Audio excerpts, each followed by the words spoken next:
Hello everyone. आज हम बात करेंगे और हमारा टॉपिक होगा अलग होगा। रोज हम टायरों के बारे में बात करते हैं। मैं टायरों के बारे में रोज आपको डिटेल देता हूं। आज हमारा टॉपिक गाड़ी के ऊपर होगा कि आप गाड़ी लगातार कितने किलोमीटर तक चला सकते हैं और चलाना चाहिए। चला तो आप सकते हैं, जैसे गाड़ी के अंदर जब तक डीजल टंकी के अंदर फुल है, फ्यूल फुल है, चाहे आप पेट्रोल भराएं, डीजल भराएं, सीएनजी हो, कोई भी गाड़ी हो, छोटी हो या बड़ी हो, तब तक टंकी फुल है, तब तक आप चला सकते हैं, गाड़ी मना नहीं करेगी।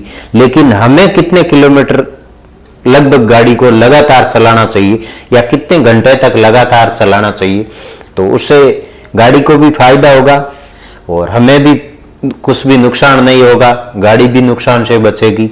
तो इस कुछ टॉपिक के ऊपर हम बात करेंगे। ये वीडियो मैंने इसी कारण बनाया है कि इसके अंदर एक स्टोरी है और वो स्टोरी मेरे को बताई एक लगभग 75 साल के ड्राइवर है, और उनसे मेरी मुलाकात हुई तो उन्होंने अपनी परेशानी बताई। उनकी बहुत सारी परेशानी अभी उन्होंने ये बताया कि जब मैं 20 से 25 साल की उम्र थी तब मैंने गाड़ी चलाना स्टार्ट किया और हर टाइम लगभग एक्सप्रेस वे पे मैंने गाड़ी चलाई है, लॉन्ग ड्राइव किया है। लगभग जब सीट के ऊपर बैठते बम्बई से दिल्ली, दिल्ली से गुजरात, अच्छी रोड, और बस गाड़ी को चलाते ही रहना। मंडी के अंदर गाड़ी चलाते लगातार 7, 8, 10 घंटे तक। ये सिलसिला लगभग उन्होंने 20-25 साल तक लगातार किया। गाड़ी लगभग लोग चलाते हैं, 50 साल भी चलाते हैं, कोई दिक्कत नहीं है। लेकिन उन्होंने गाड़ी मतलब बिना रोके लगातार गाड़ी चलाई है। तो अब गाड़ी को क्या परेशानी हुई वो तो उन्होंने नहीं बताया, लेकिन उनकी जो परेशानी है ना वो मैंने देखी और उन्होंने मेरे को बताया कि ये परेशानी। अब डॉक्टर ने भी उनको यही सलाह दी है, तो उनके बारे में मैं आपको बाद में बताऊंगा लास्ट में। तो पहले ये अब हम बात कर लेते हैं कि अभी हमें कैसे करना चाहिए, कितनी गाड़ी को लगातार चलाना चाहिए जिससे हम भी अच्छे रहें, स्वस्थ रहें और हमारी गाड़ी भी अच्छी रहे। तो मेरे हिसाब से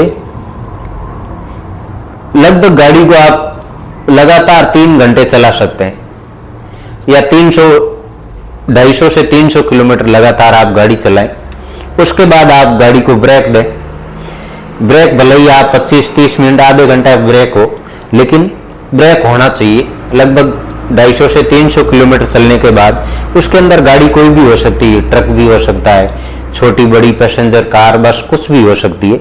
लेकिन लगातार 250-300 किलोमीटर चलाने के बाद गाड़ी को ब्रेक देना जरूरी है। तो इससे फायदा ही होता है, नुकसान कुछ भी नहीं है।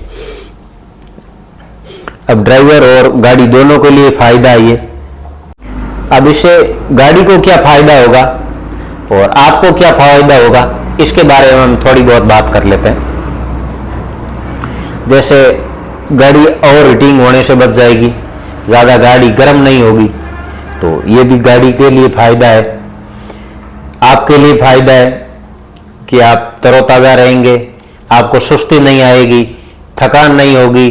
और अगर मान लेते हैं रात का टाइम है तो आपकी थोड़ी बहुत, जैसे लगातार गाड़ी चलाते हैं तो फिर झपकी आना वगैरह वही ये सब भी होता है, तो आप थोड़ी देर गाड़ी चलाएंगे, आधा घंटा कहीं रोक देंगे, चाय वाय पिएंगे, तो आप भी रिलैक्स रहेंगे और गाड़ी भी रिलैक्स रहेगी। इसके अंदर सबसे बड़ी चीज होती है कि भाई झपकी आना भी सबसे बड़ी गलत चीज है। तो इसके अंदर मान लो छोटा मोटा नुकसान भी नहीं हो, गाड़ी का एक्सीडेंट नहीं हो, हम फ्रेश रहें, ये सबसे बड़ी मेन चीज यही होती है। लगातार गाड़ी चलने से ज्यादा हीटिंग होती है और टर्बो खराब होने की सबसे ज्यादा दिक्कत रहती है। जैसे मान लो छोटी गाड़ी है और इसको आपने लगभग ज्यादा चला दिया, 300-400 किलोमीटर लगातार चला दिया, मान लेते हैं थोड़ी बहुत अगर पुरानी गाड़ी है तो उसका टर्बो सबसे ज्यादा गर्म होता है और सबसे ज्यादा खराब होने के चांस रहते हैं उसके अंदर। अब आज के टाइम में लगभग हर जगह सेंसर होते हैं, हर गाड़ी के अंदर सेंसर होते हैं। आप ऑयल कम है तो आपको सेंसर बता देगा, गाड़ी हीटिंग हो रही है तो सेंसर बता देगा, टायर के अंदर प्रेशर कम है तो सेंसर बता देगा। हर जगह सेंसर है, तो लगभग सेंसर हमें बता देते हैं, इशारा कर देते हैं। उन इशारे से पहले हमें भी सोच लेना है कि भाई सेंसर अगर बता रहा है तो हमें भी थोड़ा बहुत ब्रेक देना चाहिए। मान लेते हैं आप कहीं ऑफिस जा रहे हैं, तो आपके पास लग्जरी छोटी गाड़ी है, आप ऑफिस में जाते हैं तो वहां भी काम करते हैं, तो लगातार 3-4 घंटे काम करने के बाद में लंच ब्रेक होता है। मान लेते हैं उसके अंदर खाना भी आदमी खाता है, लेकिन वो भी आधे पौन घंटे का लगभग होता है। तो आदमी 10-15 मिनट के अंदर भी खाना खा लेता है, लेकिन फिर भी उसको 15-20 मिनट का एक्स्ट्रा टाइम मिलता है, क्योंकि वो अच्छे तरीके से काम कर सके, फ्रेश हो सके।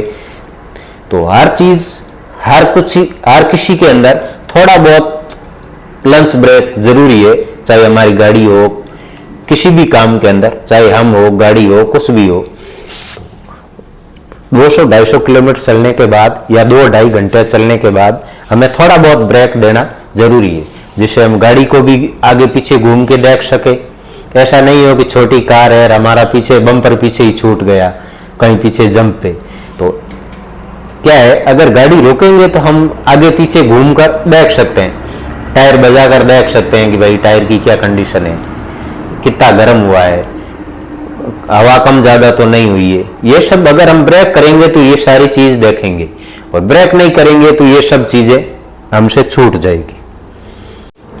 अगर आपके पास छोटी गाड़ी है और जैसे मान लेते हैं आपको कहीं लंबे रूट के ऊपर जाना है, तो आप सबसे पहले आप अपने टायर को देखेंगे, टायर की कंडीशन अच्छी होनी चाहिए। क्योंकि जब हाईवे के ऊपर चलते हैं 200-300 किलोमीटर लगातार हम चलते हैं तो टायर बहुत ज्यादा हीट होता है। उस समय अगर कमजोर टायर है तो वो टायर फटने का खतरा बहुत ज्यादा होता है।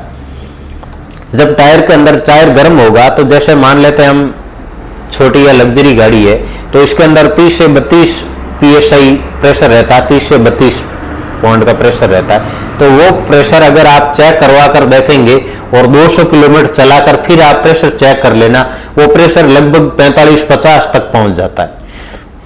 तो जितनी गाड़ी ज्यादा चलेगी टायर गर्म होता है, और गर्म होगा तो फिर प्रेशर भी उसके अंदर बढ़ेगा, तो प्रेशर बढ़ेगा तो टायर का फटने का भी चांस होता है। उस समय आप जब भी लॉन्ग ड्राइव पे जाए, आपके टायर अच्छे होने चाहिए। कभी हाईवे के ऊपर ओवरटेक करना भी पड़ता है, उस समय हम ज्यादा स्पीड देकर ओवरटेक करते हैं, तो मतलब अगर थोड़ी बहुत भी हम 230 किलोमीटर के बाद में अगर हम ब्रेक देंगे तो हमारे लिए और गाड़ी के लिए, दोनों के लिए सबसे अच्छा चीज यही है।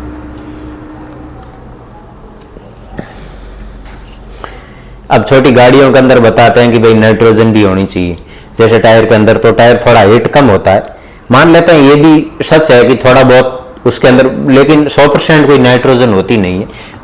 कुछ हिस्सा दूसरी भी गैस का होता है और कुछ हिस्सा वो नाइट्रोजन का होता है। नाइट्रोजन थोड़ा टायर को खुद ठंडी नहीं होती है, लेकिन टायर को इतना हीटिंग नहीं होने देती। टायर के अंदर जो दूसरी नॉर्मल हवा से वो नाइट्रोजन होती है वो फैलती ज्यादा नहीं है, तो प्रेशर ज्यादा नहीं होगा। जो जितना प्रेशर है वो बढ़ता नहीं है नाइट्रोजन अगर टायर के अंदर होती है तो। न तो टायर के अंदर नाइट्रोजन होती है तो टायर को गर्म होने देती, क्योंकि वो खुद न तो ठंडी होती है न वो खुद गैस गर्म होती है। तो इसी कारण टायर को ओवर हीटिंग होने से थोड़ा बहुत जब नाइट्रोजन होती है तो बचाती है टायर को। और टायर की सेफ्टी के लिए नाइट्रोजन भी अच्छी गैस है, और अगर कहीं से मिले तो आपको टायर के अंदर नाइट्रोजन गैस भरानी चाहिए। तो ये छोटे मोटे बेसिक थे, ये लगभग हर आदमी को पता है, फिर भी मैं बता देता हूं कि आप थोड़ी बहुत गाड़ी चलाएं, जैसे 200-300 किलोमीटर लगातार गाड़ी चलाते हैं, उसके बाद आपको 25-30 मिनट का ब्रेक जरूरी है। तो ये हमारे और गाड़ी दोनों के लिए अच्छा है। अभी हम बात कर लेते हैं, जैसे ये वीडियो मैंने बनाया इसी कारण है कि एक ड्राइवर भाई है, भाई नहीं है वो अभी अंकल है, मान लेते हैं, लगभग उनकी एज हो गई 75 साल। तो उन्होंने जो मेरे को एक्सपीरियंस बताया ना, वो मैं आपको बताता हूँ। वो लगभग हाईवे के ऊपर गाड़ी चलाते थे जब 25 से 40-45 साल की उम्र थी, तब उन्होंने लगातार हर बार जब भी गाड़ी भरती 7-8 घंटे में वहां पहुंचानी है, तो लगातार गाड़ी चलाते और फुल गाड़ी चलानी पड़ती उनको मंडी के अंदर। तो हाईवे के ऊपर वो चलाते और लगातार गाड़ी चलाते। अभी उनकी कंडीशन ये है, लगभग उनकी एज 75 साल हो गई है। ये हर किसी को नहीं होता, लेकिन अब उनको ये दिक्कत हो गई है कि उनकी नसें दब गई है।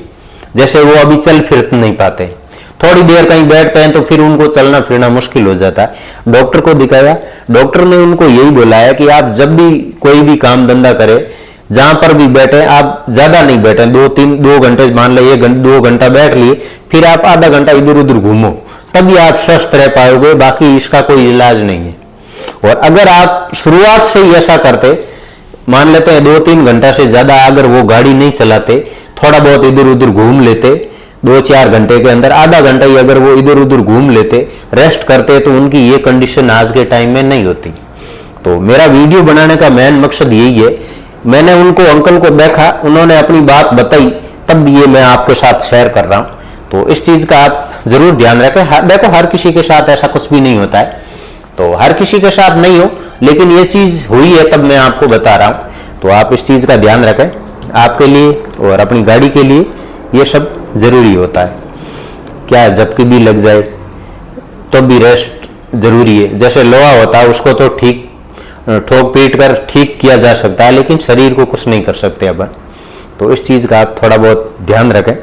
तो ये था आज का हमारा टॉपिक कि आप गाड़ी को लगातार कितने टाइम तक चलाएं। 200-300 किलोमीटर चलाने के बाद में थोड़ा बहुत आप ब्रेक दें, आप भी रिलैक्स रहेंगे, गाड़ी भी रिलैक्स रहेगी। अगर आपको वीडियो अच्छा लगा हो तो लो आप लाइक करें, चैनल को सब्सक्राइब करें, और अगर अच्छा नहीं लगा तो आप डिसलाइक भी कर सकते हैं। फिर हम मिलते हैं नए वीडियो में और नए टॉपिक के साथ। जय हिंद, जय Bharat, thank you for watching.